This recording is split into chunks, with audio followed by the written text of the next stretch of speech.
Hey guys, it's me. I'm going to show you what's in my tote book. So, on the one that I made for myself, I did add I used the handle and added a little pen loop on there. Just because I only really carry around one pen and yeah, that's all I needed. So, I have a little pen loop with my pen. And then I have my paper shot camera that fits perfectly in the pocket. So that is a good thing. Fits really good in there. And then I have a canvas pouch that I use.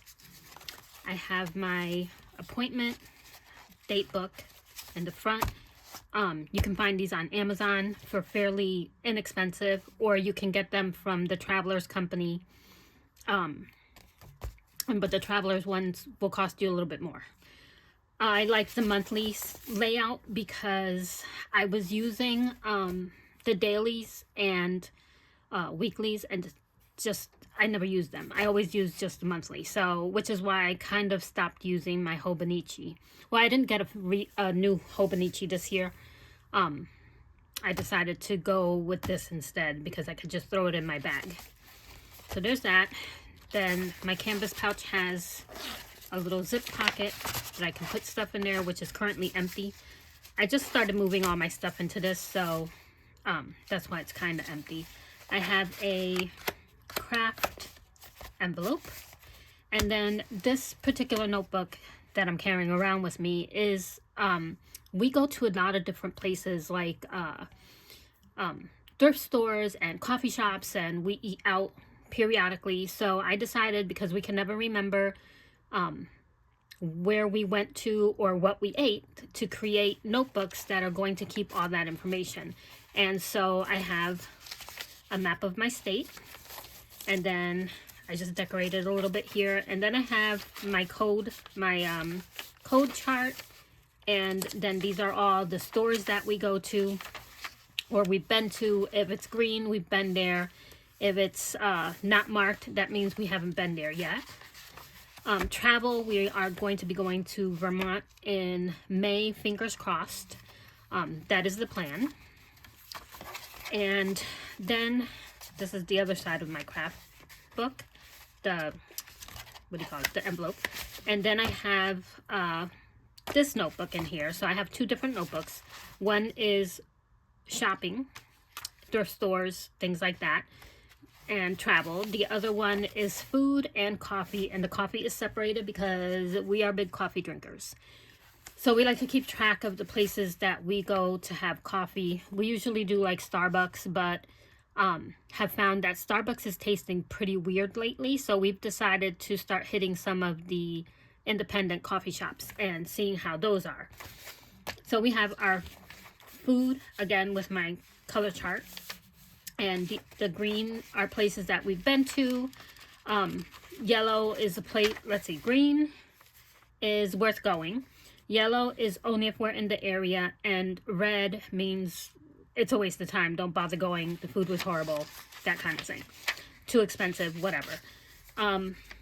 I have the location of each place, plus my notes on what we had and what we thought about it. And then I've been also keeping track of places that we do want to go to that we haven't tried yet. So that is all in this notebook. And then the coffee shops, it's the same thing. We have our color-coded if we went there. My little notes on what we thought about the coffee and, pricing, things like that. And then, of course, places that we want to try while we're out and about. And then that is it. That's all I have in here. And this just goes right into my bag.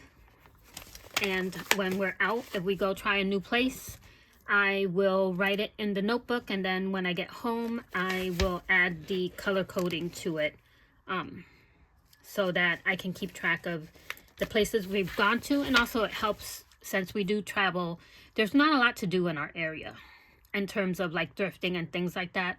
We do have a few antique shops and stuff, but they're really not, honestly, not worth it. Too expensive. Or just, you know, there's nothing good there. So we tend to travel upstate. So we go towards, you know, Hartford and Waterbury, and we're always in Bristol. So I want to keep track of places that I see on TikTok or whatever, or somebody recommends. We put them in here so that the next time we're in the area, if we're looking for a place to eat, I have it in my notebook and I can just look in here and say, oh, look, there's a pizza place down the street. Let's go give that a try. We haven't tried it yet. So that is what I did with this one. I did originally have my pigeon one. This is the original pigeon notebook that I was carrying around. I had also done a loop on this. The reason why I'm not adding the loop onto the other notebooks is because I know some people like to personalize theirs, and I don't want to add anything that's not going to fit their aesthetics. So that's why I don't do the loops on the notebooks. But yeah, and then I have another one that I made for myself. And this one stays at home. It's an A5. As you can see, it's a lot wider than my standard. And this one here is basically a repeat of this notebook, plus I have an appointment book in here where I keep a little bit more details because this is bigger, so I have more space to write more stuff. And this one does not leave the house. So I have, again, like the food, I have my map, I have coffee, I have shopping, and then I have travel in the back here. And this, the purpose of this is to be able to keep a better track of what we're doing and the places we're going. Also allows me to do more notes and to also decorate on the pages of the different places that we go to if I want to. And then I made a little charm, which I'm going to be adding to. And it just has my initials, a little angry green woman, and I want to try to find a frog to match this. But right now, this is my at-home one, and this is the one that I carry with me everywhere. These are a little bit wider than the ones that I typically make, just because, as you can see, I have it jam-packed. So that's that. Just wanted to show you what I have in there. So thanks for watching, and until next time, guys, bye.